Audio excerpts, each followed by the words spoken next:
जिस तरह से राजा महेंद्र ने, राजा ज्ञानेंद्र ने और तानाशाहों ने असंवैधानिक तरीके से जनता के प्रतिनिधि संस्थाओं को ध्वस्त करके सत्ता अपने हाथ में लिया और तानाशाह बन के शासन किया, लोकतंत्र का हत्या किया और निरंकुश प्रणाली को लागू किया।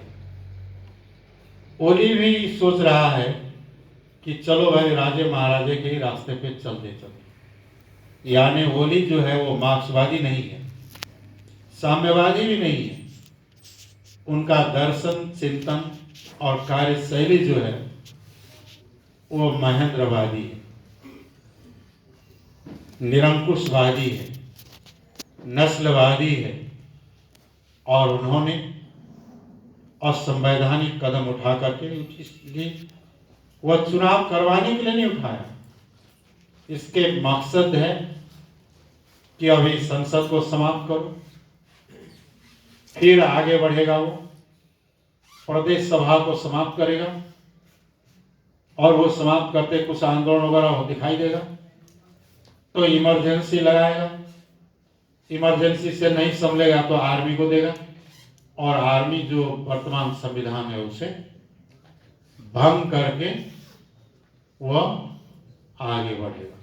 और जो लोकतंत्र प्राप्त हुआ है लंबी लड़ाई से, आज जो लोकतंत्र, गणतंत्र, संघीयता, समावेशिता, मौलिक हक जैसे अधिकार प्राप्त हुआ है, उसे समाप्त कर फिर एक निरंकुश राज्य की ओर, निरंकुश शासन प्रणाली की ओर, सर्वसत्तावादी शासन प्रणाली की ओर मुल्क को ले जाना चाहता,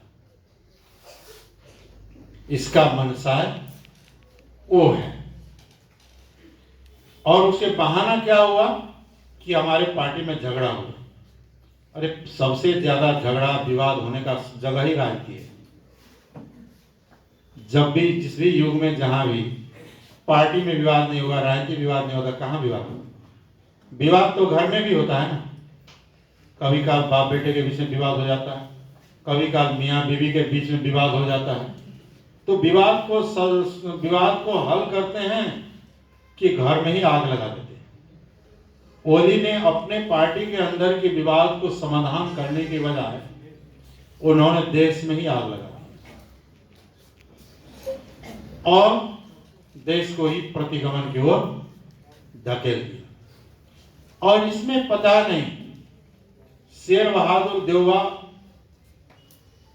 और ओली की एक ही बोली है, एक ही बोली लगा है। यानी लोकतंत्र का रक्षा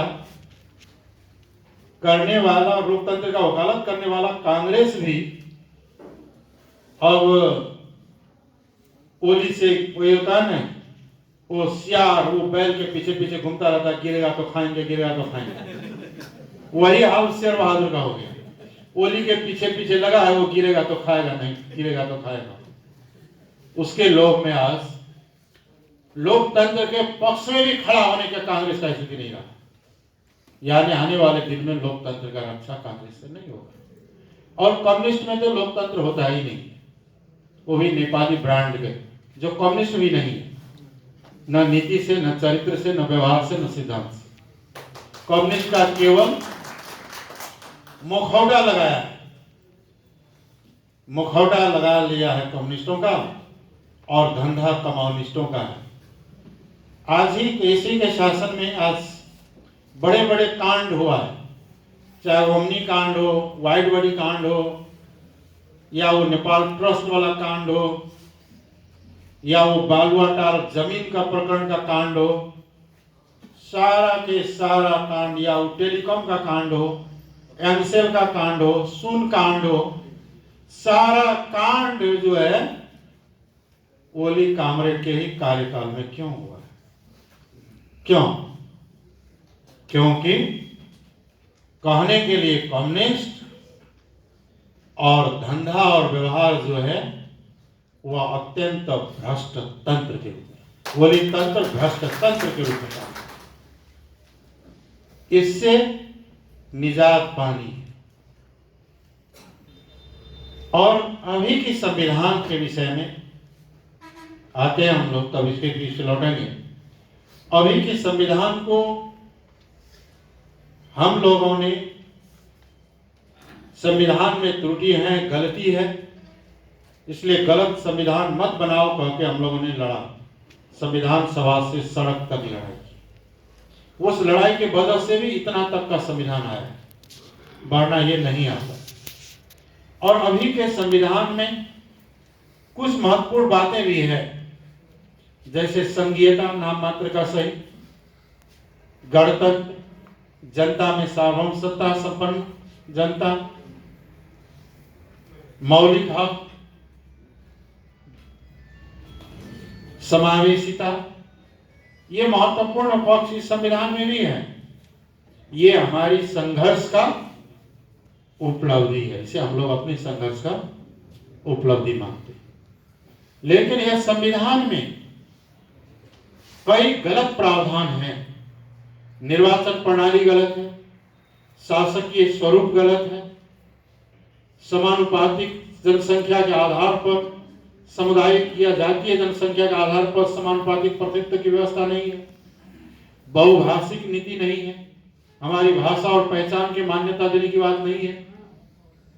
इस तरह से कई त्रुटियां हैं, जिस त्रुटियों के चलते हम लोगों ने विरोध किया। लेकिन कुछ जो पक्ष है,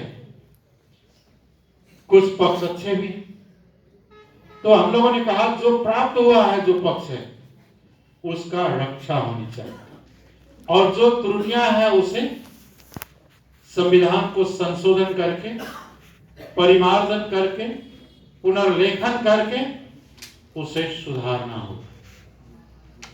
और इसी के तहत हम लोगों ने निर्वाचन के में गया और इसका रास्ता खोला। तो अभी का आवश्यकता था कि संविधान को परिमार्जन करने के लिए, संविधान को सुधारने की आवश्यकता थी। लेकिन ओली ने क्या किया? जो प्राप्त अधिकार है उसी को समाप्त करने के लिए लग गया। जनता ने इसलिए मत नहीं दिया था।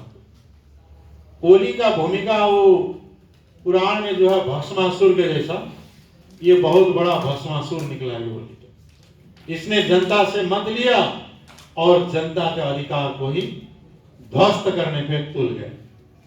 ये बहुत बड़ा भस्मासुर निकला है, ये भस्मासुर के रोल में आई। तो हम लोगों ने कहा कि संविधान को संशोधन करो, संविधान में प्राप्त अधिकार को खारिज नहीं। और वो किस वक्त किया है?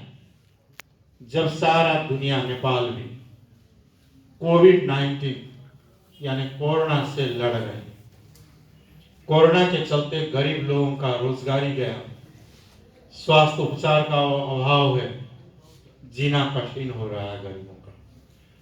नेपाल में करीब करीब 10 लाख युवाओं का जो बाहर काम करते थे आज रोजगार से बेरोजगार हो गए। देश का अर्थतंत्र चौपट होते जा रहा है। इस वक्त जरूरी था कि कोरोना के लड़ाई के साथ साथ देश की अर्थतंत्र को भी सुधारने का अवस्था यही है ना, यही वक्त है।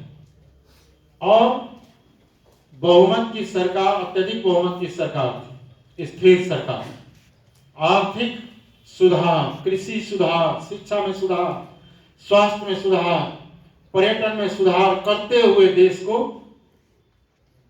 गरीब मुल्क से एक उन्नत मुल्क के रूप में रूपांतरित करने का यही वक्त है, यही अवसर भी है और यही समय।